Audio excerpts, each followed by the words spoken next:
बिस्मिल्लाहिर्रहमानिर्रहीम, अस्सलाम वालेकुम। मैं हूं नात ख्वां मोहम्मद बिलाल भट्टी। उम्मीद करता हूं सब खैरियत से होंगे। नात ट्रेनिंग के हवाले से एक और मुफीद और बड़ी ज़बरदस्त वीडियो लेकर आपकी खिदमत में हाजिर हुआ हूं। वीडियो को मुकम्मल ज़रूर देखिएगा। मेरी वीडियो थोड़ी सी लेंथी ज़रूर होती है, मेरी कोशिश होती है कि मैं हर टॉपिक आपको अच्छी तरह से एक्सप्लेन कर सकूँ। तो वीडियो को एंड तक ज़रूर देखिएगा। चैनल पर हैं तो सब्सक्राइब कर लें, बेल आइकन को प्रेस कर लें, वीडियो को लाइक कर दें। तो आइए अपने टॉपिक की तरफ चलते हैं।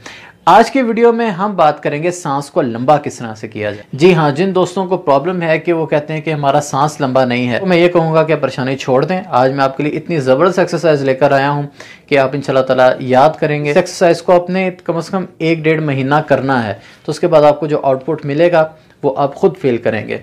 तो सांस को लंबा करने के लिए हमें सबसे पहले क्या करना पड़ेगा कि सबसे पहले इस बात को समझ लें कि आपका सेहतमंद होना बहुत ज़रूरी है। ठीक है, अगर आपको अल्लाह रहम करे अगर कोई दमे का या सांस का प्रॉब्लम नहीं है तो फिर ही आप इस एक्सरसाइज को करें। अगर आपको कोई सांस का प्रॉब्लम है, आप उसकी मेडिसिन वगैरह खा रहे हैं, अगर आप इस चीज़ को फेस करें तो अल्लाह पाक आपको शिफा अता फरमाए, तो फिलहाल आप उस एक्सरसाइज को ना करें। मैं इस वक्त मुखातिब हूँ सिर्फ उन दोस्तों से कि जो अल्हम्दुलिल्लाह बिल्कुल ठीक हैं और उनको सांस का कोई प्रॉब्लम नहीं है। उनको क्या करना चाहिए? सबसे पहले आप फजर की नमाज अदा करें, रनिंग करें। रनिंग से इंसान की आवाज़ का स्टेमिना बड़ा इंक्रीज़ होता है। ये आपको बात किसी ने नहीं आज तक बताई होगी। इससे सुबह की रनिंग से आपकी सेहत तो बेहतर होती है, उसके साथ साथ रनिंग से आपका सांस फूलता है और आप भागते हैं, आपका पसीना निकलता है।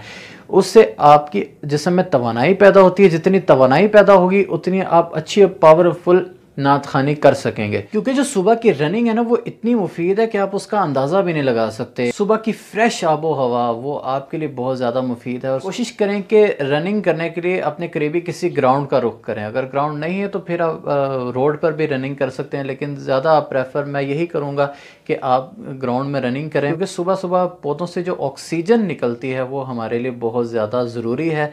जब आप रनिंग करके आएंगे, यकीन करें सारा दिन आपका इतना फ्रेश गुजरेगा कि आप कहेंगे कि बिलाल भाई ने बिल्कुल ठीक कहा था। एक बात।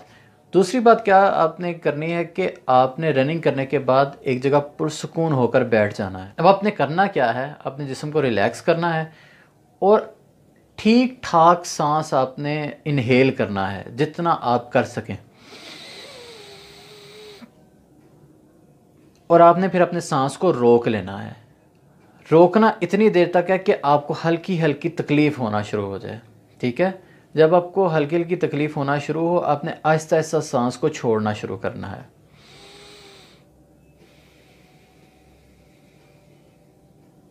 इस तरह से मैंने एक एग्जांपल के तौर पर आपको जल्दी से बता दें कि इस तरह से अपने इनहेल करके उसको आहिस्ता आहिस्ता से छोड़ना है। ये आपने एक्सरसाइज कम से कम डेली बेसिस पर 5 से 7 मिनट करनी है। इससे ये होगा कि आपके फेफड़े सांस को ज़्यादा देर रोक के रखने के आदी हो जाएंगे और आप अपने सांस को ज़्यादा देर लंबा भी कर सकेंगे और आपकी पढ़ाई भी इससे मज़ीद इम्प्रूव होगी। और सिर्फ एक्सरसाइज से ही काम नहीं चलेगा, एक्सरसाइज को भी साथ रखें, साथ अपनी रियाजत अपनी प्रैक्टिस भी साथ रखें।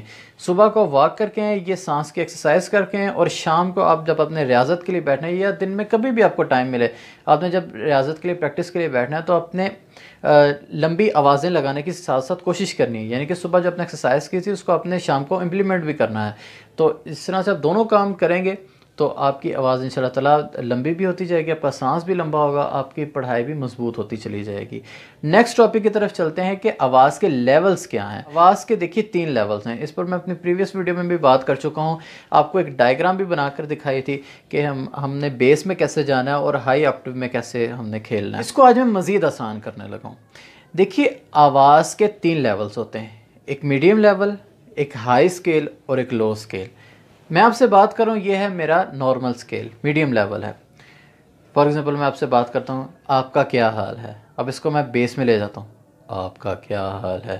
अब इसको मैं हाई में ले जाता हूँ, आपका क्या हाल है। ठीक है, अगर आप किसी पास बैठे हुए बंदे के पास इस तरह से बोलेंगे, आपका क्या हाल है, वो कहेगा जनाब मैं ऊंचा नहीं सुनता, आप नॉर्मल अंदाज से भी बात कर सकते हैं।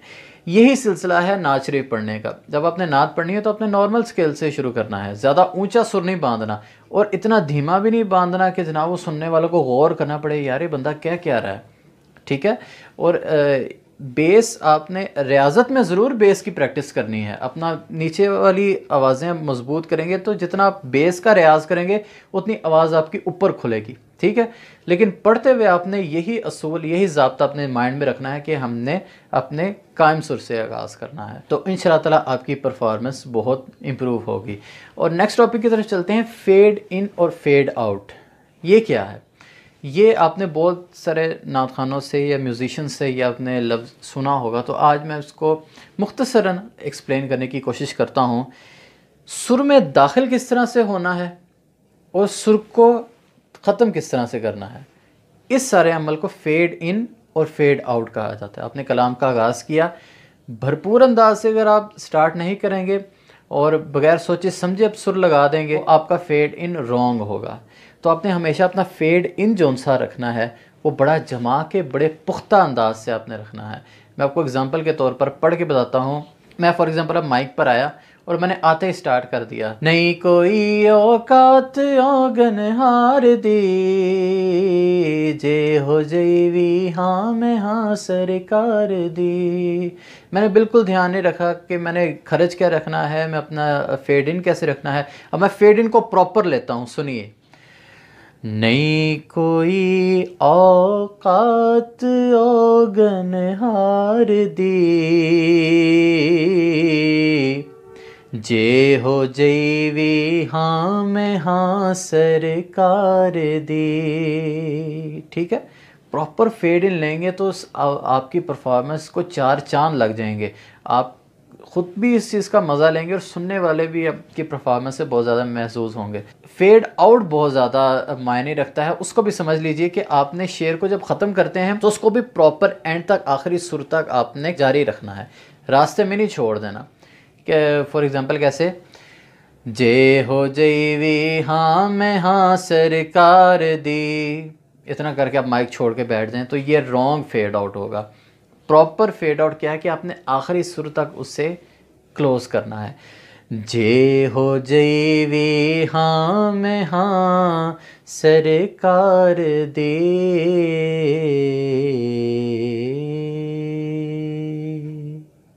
ठीक है। आखिर तक आपका तासुर कायम रहना चाहिए, इसी का नाम है पुख्ता पढ़त। आपकी पढ़त में इम्प्रूवमेंट तभी आएगी जब अभी छोटी छोटी बातों पर गौर करेंगे, इन पर काम करना शुरू करेंगे, तो आप ख़ुद देखेंगे कि आपकी परफॉर्मेंस कितनी बेहतरीन हो गई है। और मैं वालिदैन से भी ये कहूँगा कि अपने घरों में ज़्यादा से ज़्यादा अपने टीवी पर, कंप्यूटर पर ज़्यादा से ज़्यादा बच्चों को नातें लगा कर दें, ठीक है। मैं बड़ी माजरत से ही बात करने जा रहा हूँ कि मोस्टली घरों में होता क्या है कि टीवी पर मूवीज़ लगी हुई हैं, गाने लगे हुए हैं, इंडियन गाने लगे हुए हैं, बच्चे उस पर झूम रहे हैं। हम अपने बच्चों को क्या सिखा रहे हैं? हम उनकी बेस में, हम उनका मुस्तकबिल तबाह कर रहे हैं अपने हाथों से।